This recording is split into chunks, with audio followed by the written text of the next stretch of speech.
क्या आपको वो दिन याद है जब आपको एक भी थॉट ना आया हो, सारे दिन में आपने कुछ भी ना सोचा हो? नहीं, क्योंकि हम में से किसी की भी लाइफ में ऐसा दिन नहीं होता। एक दिन में 60,000 थॉट्स क्रिएट करना is a task of our brain. ये हमारे ब्रेन का जॉब है। जिस तरह हमारे हार्ट का जॉब है बीटिंग करना, हमारे लंग्स का जॉब है ब्रीदिंग करना, वैसे ही हमारा ब्रेन का जॉब है थॉट्स क्रिएट करना। हम हमारे हार्ट को ये नहीं बोलते कि please stop beating for some time, lungs को ये नहीं कहते कि please stop breathing for some time, then why we want to shut off our brain, why we want to stop thinking? इस सवाल का जवाब आपको अगले सवाल में मिलेगा। अपने आप से पूछिए कि क्या मेरे थॉट्स मुझे मेरी बेस्ट लाइफ क्रिएट करने में हेल्प कर रहे हैं, या फिर ये थॉट्स वो लाइफ क्रिएट कर रहे हैं जो मुझे नहीं चाहिए? Am I creating what I don't want? If yes, then you can consider yourself that you are overthinking. Hello everyone and welcome on this channel. I am Kavita Sachdev, an artist turned to a mindset coach.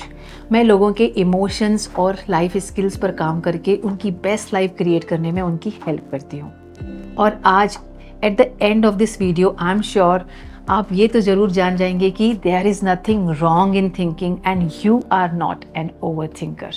इस video में हम बात करेंगे कि over thinking क्या होती है और कब एक थिंकिंग को हम ओवर थिंकिंग डिक्लेयर करते हैं। ओवर थिंकिंग कैसी दिखती है, सिम्टम्स ऑफ ओवर थिंकिंग, साथ ही ओवर थिंकिंग को झेलने के बाद इतनी परेशानियों के बावजूद भी we are not stopping it. कुछ ना कुछ तो अंदर ही अंदर कोई फ़ायदा होता होगा ना, वो कौन से फ़ायदे हैं? And at the end of the video, I'm going to share a magical tip to stop overthinking. So stay tuned.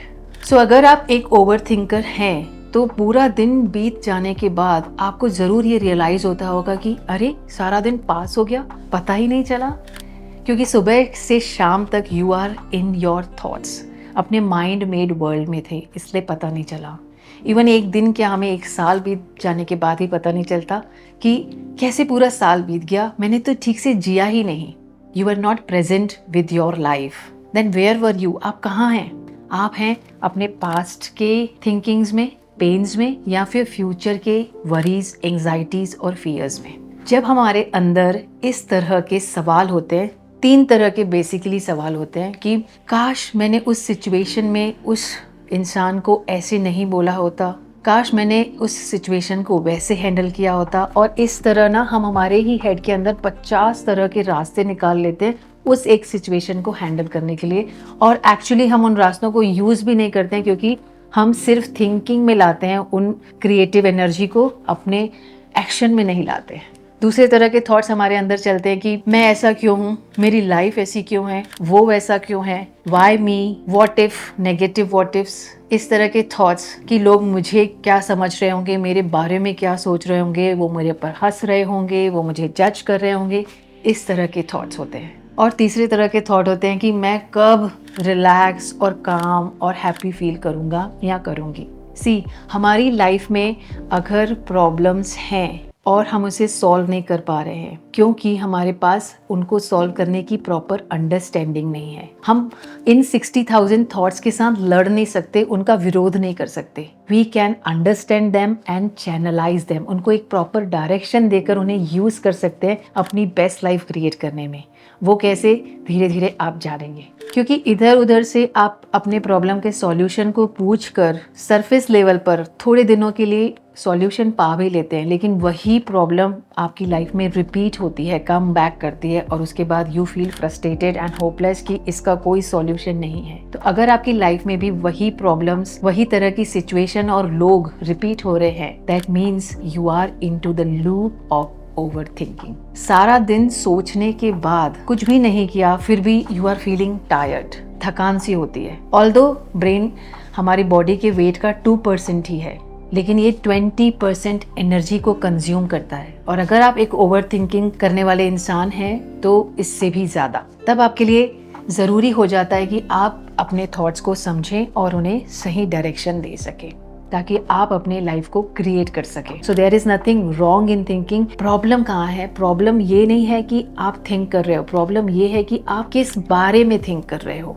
और क्यों थिंकिंग कर रहे हो। जब आप इन चीज़ों को समझ जाओगे, then you will able to come out of your over thinking. Awareness बहुत ज़रूरी है यहाँ पर। सो देखिए, थिंकिंग दो टाइप की होती है, एक रियलिटी बेस्ड होती है और दूसरी अजम्पशन बेस्ड होती है। रियलिटी क्या होता है? लाइक जब आप किसी चीज़ को समझकर एक्सेप्ट करके उसे सॉल्व करने के लिए थिंकिंग करते हैं तो ये रियलिटी बेस्ड थिंकिंग है। और अजम्पशन क्या होता है? सी, हमारा माइंड हमेशा कुछ ना कुछ सोचता है, एक थॉट के ऊपर दूसरा, दूसरे के ऊपर तीसरा। इस तरह से थॉट्स की चेन या ट्रेन बनाना is nature of our mind, और जो काफी हद तक नेचुरल भी है। अगर तो ये ट्रेन आपको रियलिटी की तरफ, सॉल्यूशन और आउटकम बेस की तरफ ले जा रही है, ऑसम। बट अगर ये ट्रेन आपको अजम्पशन की तरफ ले जा रही है, मतलब आप अपने ही हेड में सवाल भी क्रिएट करते हो और उसका जवाब भी क्रिएट करते हो। जब मैं उसे ये बोलूँगा तो वो शायद मुझे ये बोलेगी और उसके बाद वो ये करेगी, then this, then this, then this. You are completely living in assumptions, your mind made world, जिसे हम कहते हैं मन गढ़ंत कहानियां बनाते रहते हो। सो जब हम अजम्पशन में हैं तो ये ट्रेन पता नहीं कितनी दूर तक और कब तक चलती रहेगी। और ज़्यादातर ये अजम्पशन नेगेटिव व्हाट इफ्स के बारे में होते हैं। अगर ऐसा हो गया तो, अगर उसने ये कह दिया तो, अगर मैं फेल हो गया तो।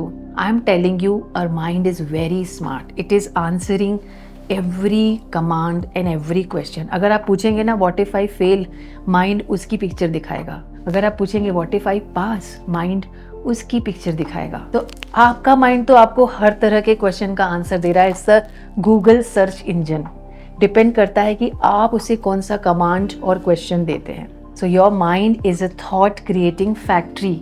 इसकी रॉ मटेरियल और प्रोसेसिंग को आप कैसे हैंडल और मैनेज करते हो, उसी के हिसाब से रिजल्ट क्रिएट होता है। सो अगर रॉ मटेरियल एक्सपेक्टेड है, यानी बाहर की सिचुएशन से आपको कुछ ऐसी चीज़ें आपके साथ हो रही हैं जो आपको एक्सपेक्टेड थी, तो आपका ब्रेन फ्लो स्टेट में चला जाएगा, उसको आराम से आप हैंडल और मैनेज कर लेते हैं। बट अगर कुछ अनएक्सपेक्टेड रॉ मटेरियल आता है तो हमारा सिस्टम उसको प्रोसेस नहीं कर पाता और ब्रेन वहां पर अटक जाता है। वी गेट स्टक क्योंकि हमें उसको प्रोसेस करना नहीं आ रहा। That's the life skill I was talking about. So now you have learn that there is nothing wrong in thinking, और आप ओवर थिंकर नहीं हो, आपका माइंड रिपीटेटिव थॉट्स क्रिएट कर रहा है। So you are the one who is choosing to over thinking.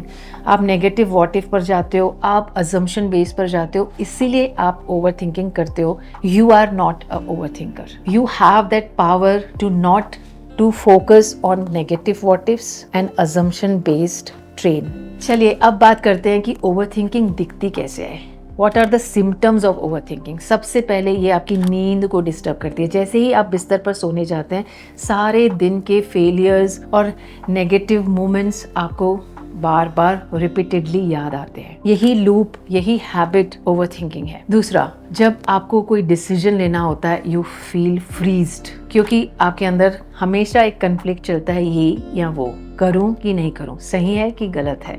और किसी तरह आप डिसीजन ले भी लेते हो, फिर से सेकंड थॉट आ जाता है, फिर से डाउट आ जाता है, and you want to reassure, दूसरों से पूछने लग जाते हो कि मैंने ठीक किया ना, ये किया ना। यू स्टार्ट सेकंड गेसिंग योरसेल्फ। आप डाउट्स और रिग्रेट्स में ही रह जाते हो। तीसरा सिम्टम है ओवरथिंकिंग का कि आपको कंसंट्रेट करने में तकलीफ होती है। आप अपने चीज़ पर फोकस नहीं रह पाते क्योंकि आपका माइंड प्रेजेंट नहीं है।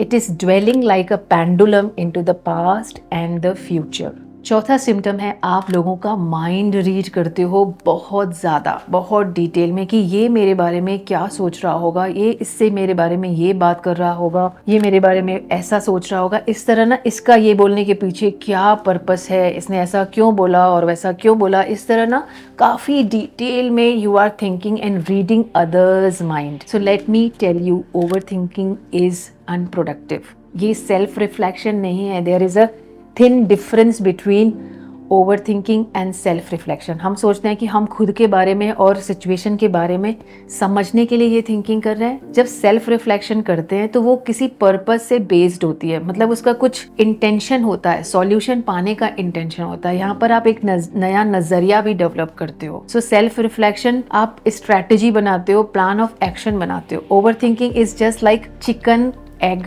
कंडीशन। मुर्गी से पहले अंडा आया या अंडे से पहले मुर्गी। It's a loop, it's a habit.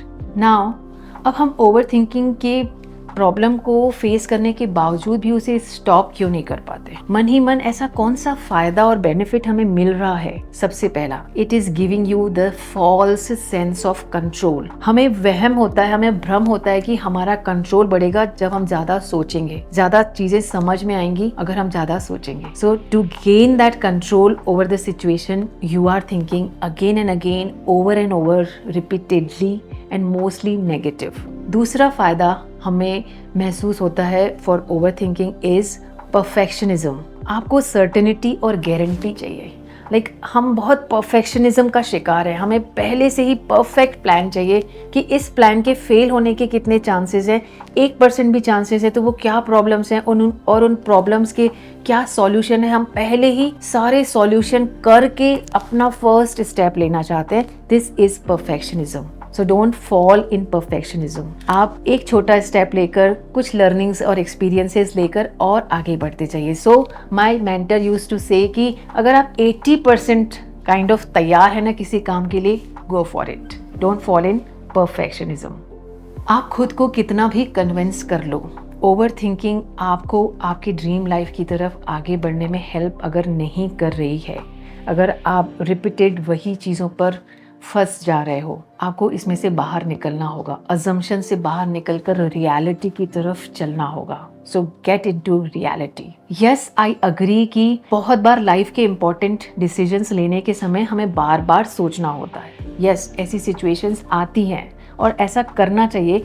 उस समय ओवर थिंकिंग में फंसने से बचने के लिए you can choose to time bound. अपने आप को समय दीजिए, पर उस समय पर बाउंड करिए कि मैं खुद को 2 घंटा दूं, 2 दिन दूं या 2 मंथ का टाइम दूं, बट उसके बाद जस्ट टेक एक्शन। क्योंकि जब तक एक्शन के बदले हम थिंकिंग ही लेते रहेंगे, तब तक हम ओवर थिंकिंग के लूप से बाहर नहीं निकल पाएंगे। सो एक magical tip, what if you consider thinking as experimenting, करके देखते हैं वाले एटीट्यूड से you are taking one small step जो थोड़ा सा रिस्की है, थोड़ा सा स्ट्रेसफुल है। ऑफ कोर्स वो आपको थोड़ा सा बेहतर बनाने के लिए जरूरी भी है। It's a good stress. आप छोटा सा एक एक्शन लें इस एटीट्यूड से कि करके देखते हैं ना, आई एम टेलिंग यू, आपकी एनर्जी शिफ्ट हो जाएगी। जब हम परफेक्शनिज्म के तरीके से कुछ काम करते हैं ना, तो हम रिजल्ट को बहुत फोर्स करते हैं, बहुत फिक्स करते हैं कि ऐसा ही रिजल्ट आना चाहिए। जब आप एक्सपेरिमेंट करने की एनर्जी से कि करके देखते हैं, इस तरह से करेंगे ना, तो आप रिजल्ट के लिए क्यूरियस और एक्साइटेड रहेंगे। See the shift in your energy.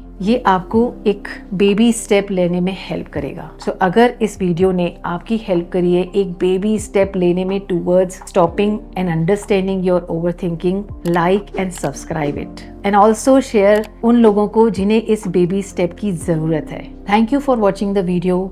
Stay connected. Take care.